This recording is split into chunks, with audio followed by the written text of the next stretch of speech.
Então tá. Agora sim eu vou tentar botar toda essa situação num ambiente um pouco mais formal, tá? Então, ó, a situação que eu descrevi ali é um exemplo de um jogo. Isso eu já tinha falado para vocês. Um jogo, tá? É uma situação com três aspectos, com três coisas aí, tá? Três elementos, tá? Então, se você pegar um livro formal de teoria dos jogos, você vai estar lá, um jogo é essas três coisas aqui. Só que eles escrevem às vezes num linguajar um pouco mais matemático, né? Um jogo é uma tripla de não sei das quantas, de um conjunto, blá blá blá, né? Aqui, mas assim, não é pelo fato que eu estou escrevendo em português aqui que eu estou sendo menos formal, tá? Então, assim, são três coisas, né? Primeira coisa, um conjunto de participantes que a gente chama de jogadores, tá? Todo jogo tem participantes, jogadores. Segunda coisa, cada jogador tem um conjunto de opções de como se comportar, tá? Ou seja, são as estratégias, tá? Então, segundo elemento do jogo, estratégias de cada jogador, tá? E nem sempre as estratégias são as mesmas, tá? Pode ser que para um jogador você tenha algumas estratégias, para outros jogadores você tenha outras estratégias, né? No nosso caso do exemplo ali era tudo igual, né? E ó, para cada escolha de estratégias, um jogador recebe uma recompensa, tá? Que é a tradução dessa palavra aqui em inglês que eles chamam de payoff, tá? Então às vezes eu me refiro assim a payoff, tá? É, que pode depender das estratégias selecionadas pelos outros, tá? Então é isso que acontece lá no nosso jogo, né? Dependendo das estratégias, você vai receber lá uma determinada nota. Essa nota a gente chama de payoff, tá? Então esses são os três elementos de um jogo: jogadores, estratégias e os payoffs, né? Cada payoff dependendo das estratégias, da combinação de estratégias ali que os jogadores selecionaram, tá bom? Então a matriz de payoff que eu já comentei, né? Então, o payoff para todos os jogadores e todas as estratégias possíveis. Os payoffs são geralmente números, né? Tá? Então, quer dizer, eu nem vou entrar no mérito de falar situações que não. Quer dizer, talvez você consiga imaginar situações que não são numéricas, assim, né? Mas é. Porque, tipo, é difícil você traduzir todo o seu ganho de alguma situação num número fixo, num número final, né? Mas também, quando não é número, você tem que ter assim, tipo, pelo menos alguma estrutura matemática por detrás para conseguir raciocinar em cima, tá? Mas não vou entrar nesses detalhes aqui, tá? É que você pode ter coisas assim, mas você tem que saber ordenar o que é melhor do que o que, beleza? Se você tiver uma ordenação assim, talvez você até consiga trabalhar com coisas que não são números. Mas geralmente a gente bota um número lá, tá? É, Então, assim, o nosso interesse é entender como os jogadores vão se comportar em um determinado jogo, tá? Então, esse é o objetivo de um jogo. Apresento um jogo para você, eu quero saber, assim, qual que é o objetivo? Saber o que vai acontecer, como é que os jogadores vão se comportar, tá bom? É... Então, para responder a pergunta como os jogadores selecionam as estratégias, a gente vai ter que fazer algumas suposições, tá? Então, agora vem uma outra parte importante aqui, que as pessoas, elas quando você está trabalhando com teoria dos jogos, você tem que supor essas coisas do jogo e dos jogadores, tá? Porque senão, se você não supor as coisas, você não vai ter como prever o resultado né? Se você fala, teu parceiro escolhe usando uma moeda lá, um cara ou coroa, aí não tem como você prever muita coisa, tá? Então você tem que fazer algumas suposições para conseguir fazer essa previsão. Beleza. Suposição número um: assumimos que tudo o que um jogador se preocupa é resumido pelos payoffs, tá? Então, assim, o jogador ele pode estar se preocupando com um monte de coisa. Ele fala assim, eu quero saber sei lá, se eu tirar nota boa, se eu tirar numa nota baixa, eu não vou ser chutado de casa pelos meus pais. Ou se eu ganhar uma nota boa, de repente eu vou ganhar um agrado da minha namorada, sei lá, tá? tem um monte de coisa. Não importa. A gente está resumindo isso tudo num número, tá? Essa que é a ideia. Tá? Então é uma suposição meio forte, né? Você traduzir tudo num número. Né? Então, ó, no exame ou apresentação significa que os jogadores só se preocupam em maximizar as suas médias, tá?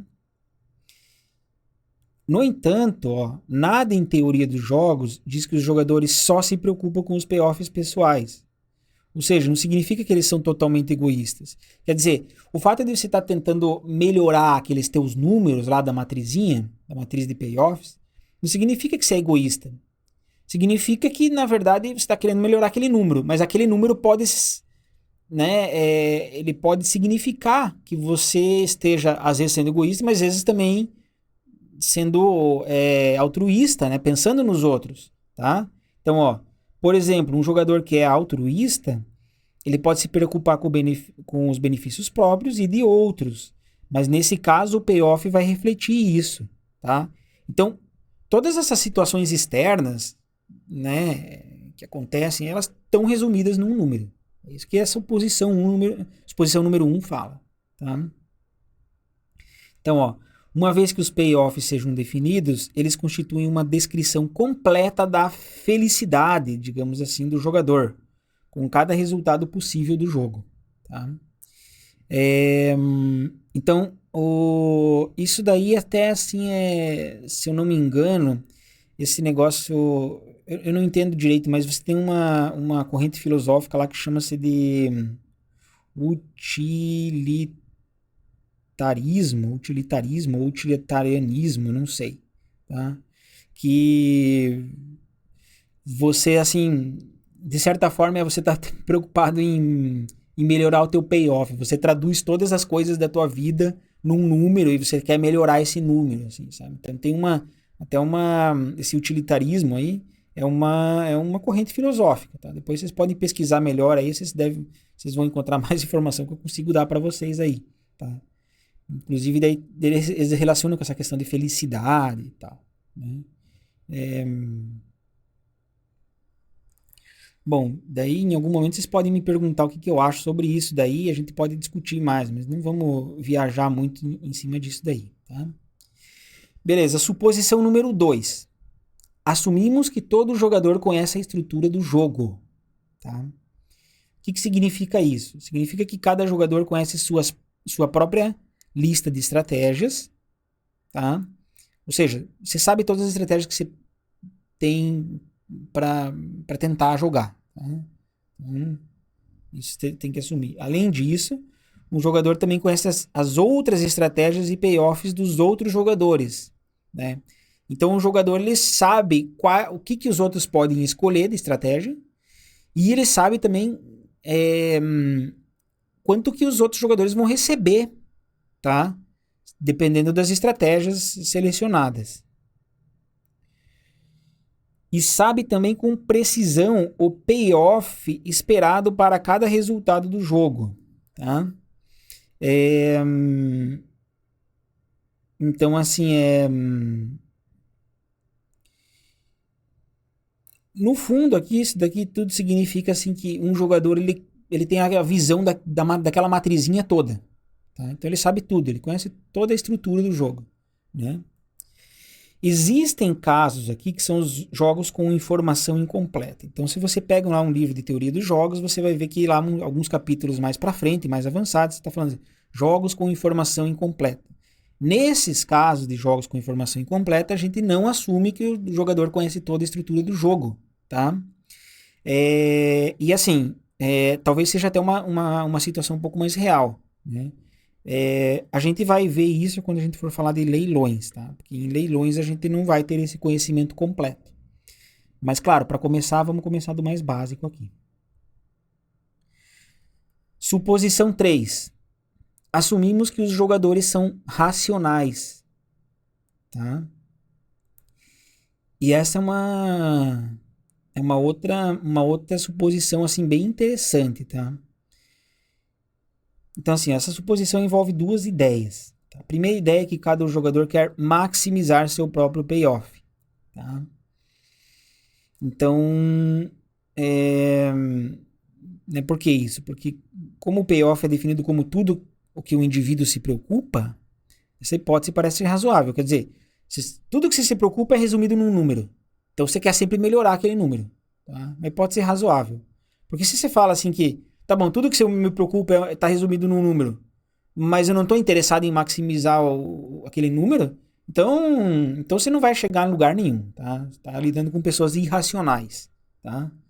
Só que joga moeda, cara ou coroa para decidir coisa, né? Tá? Igual lá aquele vilão lá do Batman, lá, né?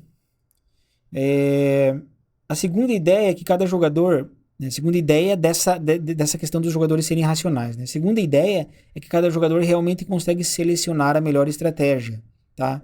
Então, assim, isso daqui é um pouco assim, talvez, né, em situações simples, como eu tô falando aqui, talvez seja meio direto, assim, porque, tipo assim, você sabe quais são as suas estratégias, você sabe quanto cada estratégia vai te dar de payoff, tá? Então, seleciona aquela que dá a melhor estratégia, tá? Só que em situações complexas, às vezes, nem não é tão razoável você selecionar a melhor estratégia, tá? Às vezes, por exemplo, para você selecionar a melhor estratégia, tem que resolver um problema algorítmico e sei lá, esse problema aí talvez seja um problema que leva tempo exponencial para resolver, tá? Em vez de você varrer uma lista, né, um vetorzinho assim, né, procurando o maior valor, às vezes tem que resolver um problema computacional, tá? E aí é um pouco menos razoável, tá? Então tem as pessoas que consideram essas situações complexas aí, mas a gente vai assumir que eles conseguem aí selecionar a melhor estratégia, tá? Isso daqui seria um assunto mais avançado, né? Tá? Também é interessante considerar jogadores que cometem erros e aprendem com isso, tá? Que é alguma coisa do que eles chamam de reinforcement learning, eu acho que é isso. Tá? Learning. Aprendizado por reforço, assim, por causa dos erros que você faz, tá? A gente não vai ver, eu não entendo também dessa parte aí, mas a gente não vai ver também nesse curso aqui, tá? Então tá, terceira suposição, os jogadores são racionais. Significa o quê? Ele quer maximizar o payoff e ele consegue escolher a estratégia que maximiza o payoff dele, tá bom? Beleza. Então, vamos voltar lá, vamos voltar no jogo lá do exame ou apresentação, tá? Agora que a gente sabe as suposições aí. Vou pedir para vocês revisarem com calma, né, a definição de jogo, relembrar essas suposições, tá? Depois vocês façam isso com calma, tá bom? Então, ó, vamos focar no seu ponto de vista. O ponto de vista do parceiro é simétrico, tá? A gente quer tentar entender o que vai acontecer nesse jogo aí. É mais fácil decidir o que fazer se analisarmos separadamente cada estratégia possível escolhida pelo parceiro, tá? Então, assim, eu tô aqui, eu sou eu e tô pensando lá, o que será que o cara lá pode fazer? Putz, não consigo ligar para ele. O que será que ele pode fazer, tá? Então, vou fazer esse tipo de análise aqui, tá? Então, ó, se o meu parceiro lá, o que acontece se ele se preparar para o exame? Se ele se preparar para o exame, eu vou conseguir 88, tá? Se eu estudar para o exame. E 86 se eu estudar para a apresentação, tá? Então, assim, eu fico pensando, putz, se ele estudar para o exame, o que eu vou fazer? Entre 88 e 86, eu vou querer 88. Então, eu também vou estudar para o exame. Tá bom? Agora, se o parceiro se prepara para a apresentação, aí vai ficar assim, ó, 90 se eu me preparar para a apresentação e 92 se eu estudar para o exame, tá? Entre 90 e 92, o que eu prefiro? Eu prefiro estudar para o exame, tá? Porque eu prefiro 92, tá? Então, olha só que legal, né, agora aqui, né? Assim, não importa o que seu parceiro vai fazer, o melhor para você é estudar para o exame. Legal isso, né? Quer dizer, a gente parou, pensou, né? Botou tudo no papel e falou assim, ó, não importa, se o cara lá, eu não consigo conversar com ele, mas se ele Se ele se preparar para o exame, a melhor coisa que eu tenho que fazer é também estudar para o exame, né? Seria esse primeiro caso aqui, tá? Agora, se ele se prepara para a apresentação, a melhor coisa também para mim é estudar para o exame, porque eu vou ficar com 92. Então, não importa o que ele for fazer, para mim vai ser estudar para o exame, tá? E aí, o ponto de vista do parceiro é simétrico. Se ele fizer a análise dele lá na casa dele, essa mesma análise que eu estou fazendo, essa análise racional, ele vai chegar na mesma conclusão. Qual que é a conclusão dele? Estudar para o exame, tá? Então, as duas pessoas em separado, elas chegaram na mesma conclusão. O que a gente tem que fazer? Estudar para o exame, certo?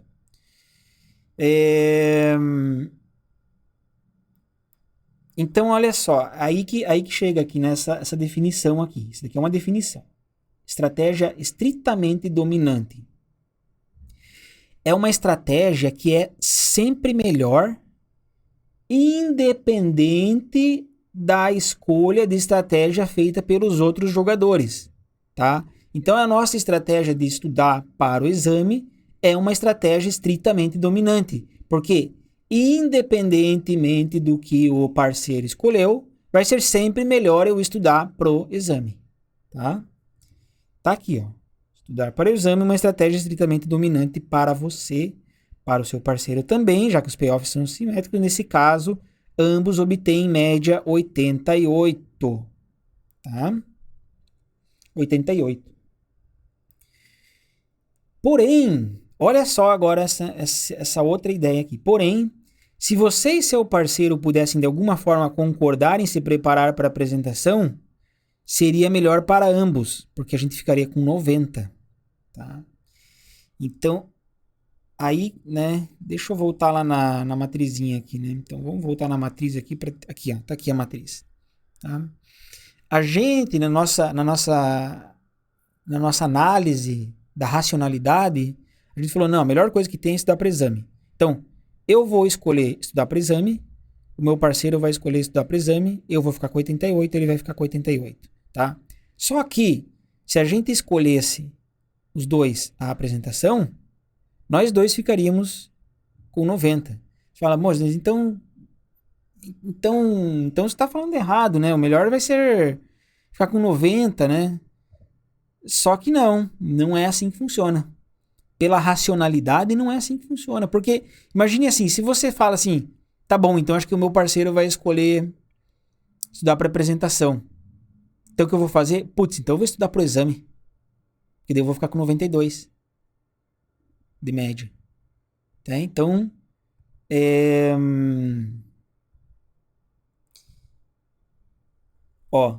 então, mesmo sabendo disso, né? Disso o quê? Que eu poderia ter lá um 90-90, né? Se os dois estudassem para apresentação e apresentação, esse resultado não seria obtido pela racionalidade dos jogadores, tá?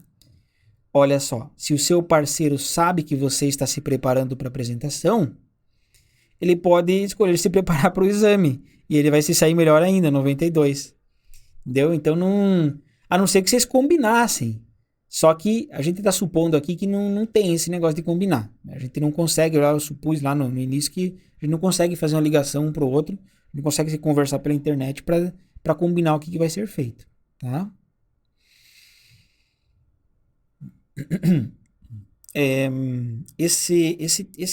Essa teoria dos jogos que a gente está aprendendo aqui, ela também é chamada de, vocês vão ver, de jogos não cooperativos, tá?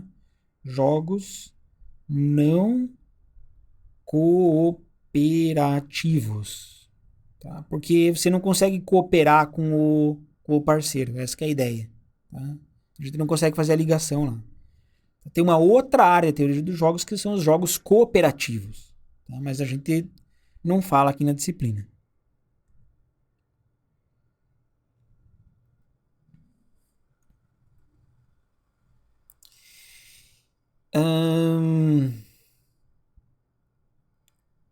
Tá, eu acho que essas coisas aqui eu já falei, né? Esse resultado, né? A estratégia estritamente dominante depende da suposição que os payoffs refletem tudo, né?